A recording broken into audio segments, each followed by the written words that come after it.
দীর্ঘদিন জলবন্দী মানুষজন বাড়ি থেকে উঠোনে পা রাখলেই হাঁটু সমান জল পেরিয়ে যেতে হচ্ছে। কোথাও কোমর সমান বা কোথাও হাঁটু সমান জল। বৃষ্টির জমা জল গ্রাস করেছে রান্নাঘরের উনুন, ডুবে রয়েছে জলের তলায় সব কিছুই। মাসখানে কেটে গেলেও এখনও কমেনি জল। জল নিকাশি বন্ধ হয়ে রয়েছে, যার ফলে পূর্ব মেদিনীপুরের পাঁশকুড়ার নস্করদিঘি এলাকার বেশ কয়েকটি পরিবারসহ দুর্গা মণ্ডপ এবং খেলার মাঠ এখনও জলের তলায়। স্থানীয়রা জানায় এই জল দুর্গাপূজা পর্যন্ত থাকে। নিকাশি নালা না থাকায় তাদের এভাবে ভুক্তভোগী হতে হয়। বর্ষার জল জমে ঘর বাইর সহ রাস্তার উনুন দখল করেছে খেলার মাঠ, দখল করে রেখেছে দুর্গা মণ্ডপ। এবং এটা আজকের চিত্র নয়, এই জল যন্ত্রণা দীর্ঘ বছর ধরে হয়ে আসছে। স্থানীয় প্রশাসন বা গ্রাম পঞ্চায়েতকে জানিয়েও কোনো সুরাহা হয়নি।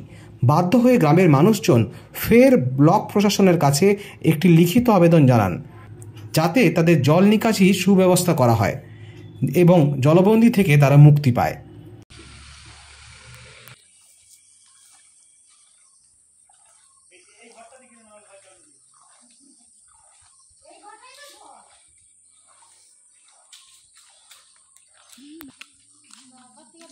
মধ্যে আছেন, প্রচুর জল জমে গেছে, চারদিকে জল, রান্না করে খেতে পারছি না, উনানে জল উঠে গেছে।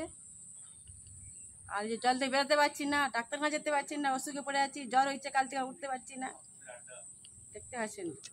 এর কি জল ঘর থেকে বেরোনোর মুখেই কি জল? মুখেই জল, সব জায়গায় জল, কোনো দিকেই বেরোতে পারছি না। কেন জল এখনো পর্যন্ত রয়েছে কেন? নিকাশি নেই, করছে না প্রধান পঞ্চায়েতরা, কি করে করবো আমরা? মুখ বন্ধ করে রেখে দিয়েছে আর পিছন দিক খুলে দিয়েছে। কতদিন ধরে এই পরিস্থিতি? এটা 1 মাস ধরে আছে এখানটাতে। এই 6 মাস থাকবে, এখন জল যাবে না এখান থেকে। 6 মাস থাকে জল এখানে। প্রায় এরকম হয়? প্রায় এই 3 বছর হচ্ছে, 3-4 বছর 5 বছর মতো হবে এরকম হচ্ছে এখানে। কতটা কষ্টের মধ্যে আছেন? কষ্ট আমাদের যা কষ্ট, আমরা তো বুঝতে পারছি কি করে বেরোবো, কি করে খাবো, কোথা চাষবাস করতে যাবো, কি করে ব্যবসা করতে যাবো, আমাদের এতে সমস্যা হচ্ছে। রান্না কি করে খাবো, বেরোলেই কি 1 কোমর জল? বেরোলে 1 কোমর। এবছর তো কম, অন্য বছর আর এতটা। আমি বেরোলাম এতটা জল ওখানটাতে, আমার এতটা জল। আমি 1 বছর গেলাম, ডুবে গেলাম ওখান থেকে। আর বছর তার আগের বছর রাখি একদম জল হতে গেছে। এবছরও প্রায় কোমর সমান জল। হ্যাঁ, কোমরের সমান জল হয়েছে। আরো হবে, বৃষ্টি হলে, কোনো বন্যা এলে হবে। আতঙ্ক রয়েছে একটা বৃষ্টি? আতঙ্ক তো আছেই তো, নির্মচাপ আসছে বলতেছে আবার। এটা কি বৃষ্টির জল? বৃষ্টির জলই এটা। আপনার নাম? নেতি কইলা। এই বিষয়টা বলতে আমি 23 তারিখ 3টের দিকে অভিযোগটা পাই। তার আগেও শুনেছি যে ওখানে জল জমা হয়ে আছে, তাই নিজে গিয়ে পরিদর্শন করে সমস্ত কিছু দেখে আমি এজেন্সির সঙ্গে কথা বলে জল নিকাশির জন্য তাড়াতাড়ি ব্যবস্থা করার চেষ্টা করছি।